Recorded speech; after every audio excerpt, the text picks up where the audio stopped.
ब्राह्मण जब जज बन जाता है तो वो सबसे बड़ा बेईमान होता है।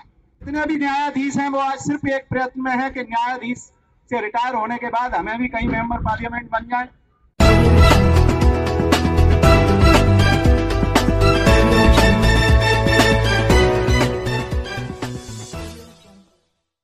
ब्राह्मण जब जज बन जाता है तो वो सबसे बड़ा बेईमान होता है। मैं आपको बता दूं कि आज न्यायपालिका हमारे साथ में कर क्या रही। जितने भी न्यायाधीश हैं वो आज सिर्फ एक प्रयत्न में है कि न्यायाधीश से रिटायर होने के बाद हमें भी कहीं मेंबर पार्लियामेंट बन जाए, किसी कमीशन के चेयरमैन बन जाए। और इस मानसिकता के लिए वो सरकार की चापलूसी करने में जरा भी पीछे नहीं रह रहे हैं, क्योंकि वो न्यायाधीश हैं, सुप्रीम कोर्ट के न्यायाधीश हैं, हाई कोर्ट के न्यायाधीश हैं। अगर उनके ऊपर जरा सी भी अंगुली उठाओगे तो कंटेम्प्ट कोर्ट के तहत आपको जेल भेज देंगे। लेकिन वो ये जानते नहीं है कि अब जनता जाग रही है और पूछ रही है कि तू इधर उधर की न बात कर, ये बता कारवां लुटा क्यों? तू इधर उधर की न बात कर कि ये संविधान कमजोर हुआ क्यों?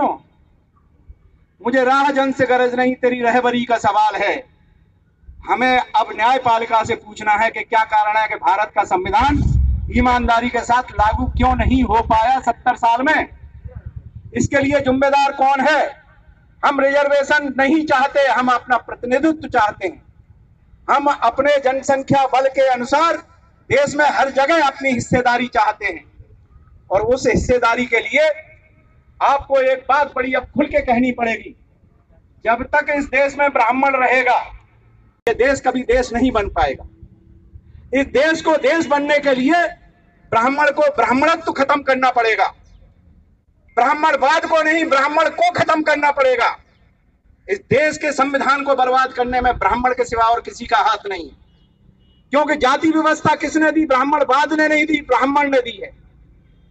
देश के जितने भी ब्राह्मण हैं हमारे साथ खड़े होकर के हमारी एडवोकेसी करेंगे, हमारे साथ में जुड़ेंगे, लेकिन सिर्फ किस काम के लिए? वो हमारे साथ मिलकर के हमारे आंदोलन को खत्म करने के लिए ब्राह्मण आगे आता है। इसलिए अब संकल्प लो अपने आप में कि अब हमें अपने अंदर के बीच आपस में ब्राह्मण को खत्म करना है। ऊपर का ब्राह्मण कौन सी जात का है हमें कोई मतलब नहीं, हमें अपने अंदर का ब्राह्मण खत्म करना है। और हमारे अंदर का ब्राह्मण कौन है? चमार, भंगी, धानक। चमार, भंगी, धानक जो सबसे ज्यादा अछूत कहे जाते हैं। और इनसे अगर पूछो क्या तुम तीनों आपस में बैठकर एक थाली में खा सकते हो?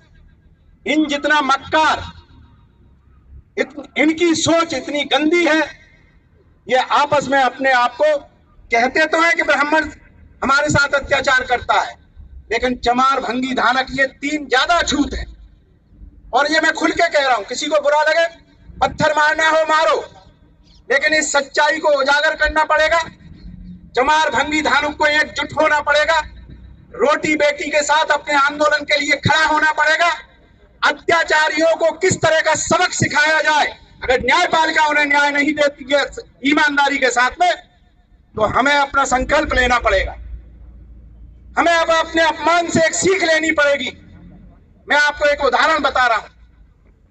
आप किसी गली से जा रहे हो, जिन्हें आप सवर्ण कहते हो, आपने उनके स्वाभिमान को नहीं देखा है। अगर वहां जरा सा भी अपमान हो जाए वो व्यक्ति पलट करके कभी उस रास्ते पर नहीं जाता है। लेकिन क्या कारण है हम गरीब लोगों का, हम अछूत लोगों का? जब भी जाते हैं अपमानित होते हैं मंदिरों में, जब भी जाते हैं इस तरह की व्यवस्थाओं में अपमानित होते हैं, लेकिन बेशर्म इतने हैं कि हम पलट करके उसी जगह पर जाते हैं। हमें लात मारनी चाहिए ऐसे मंदिरों को, हमें लात मारनी चाहिए ऐसे ग्रंथों को, जो ग्रंथ समाज को बांटते हो, समाज में असमानता फैलाते हो। जो वर्ग विशेष के लोग, अगर कोई ब्राह्मण अब हमारे बीच में आता है और कहता है कि मैं ब्राह्मण हूं, मैं इस देश के लिए लड़ना चाहता हूं, तो हम चाहते हैं कि वो हमारे बीच में आगे आकर के खड़ा हो और सिर्फ एक बात को कहे कि आज के बाद मैं संकल्प लेता हूं, भारत की भूमि में जातिवादी व्यवस्था, जाति से जुड़े हुए धर्म, जाति से जुड़े हुए कर्मकांड, जाति से जुड़े हुए भगवानों को मैं स्वयं स्वीकार नहीं करूंगा और उनको लात मारता हूं।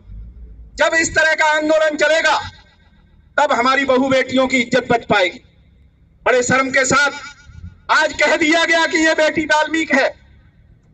कुछ दिनों पहले एक बेटी कही गई थी, कहां है उसकी मां? करोड़ों रुपए उसको जब दान मिल रहा था, सब लोग उसके साथ खड़े थे, भारत का हर नागरिक खड़ा था। आज उसकी आवाज कहीं नहीं मिलती है, क्योंकि वो भी जातिवादी व्यवस्था की पोषक और राजनीति से जुड़ी हुई वो यही गंदगी है।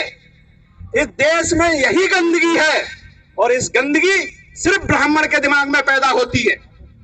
वही जातियां बनाता है, वही घेड़ा के बीज बोता है, और स्वयं पीछे खड़े होकर के ये कहता मैं तो बड़ा राष्ट्रवादी हूं।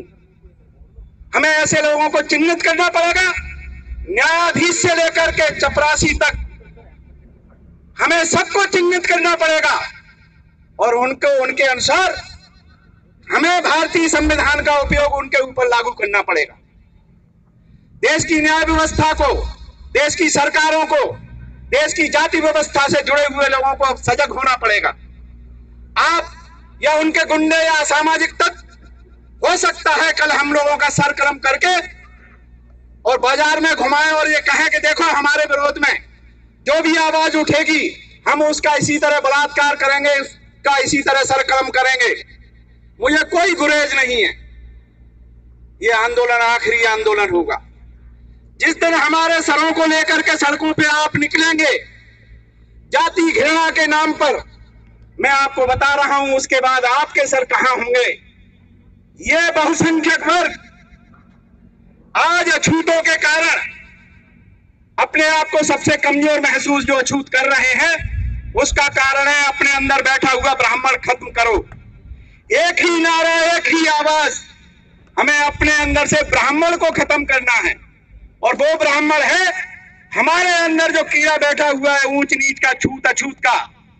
हमें उस ब्राह्मण को जितना जल्दी हो सके, जितना जल्दी हो सके, क्योंकि ब्राह्मण ठगी सिखाता है, ब्राह्मण बेईमानी सिखाता है, ब्राह्मण ऊंच नीच बनाता है, ब्राह्मण धोखा देता है। और इस विश्वासघात को अगर आप खत्म करना चाहते हो तो आज संकल्प के साथ निकलो यहां से कि अब हम चमार, भंगी, वाल्मीकि और कोई अन्य वर्ग का छूत, कोई भी समाज का छूत अगर हमारे साथ जुड़ता है तो हम सिर्फ एक होंगे, और वो होंगे भारतीय, और हमारा एक ही धर्म होगा, भारतीयता हमारा धर्म होगा, और हमारी एक ही पवित्र ग्रंथ होगा, और ग्रंथ का नाम होगा भारत का संविधान।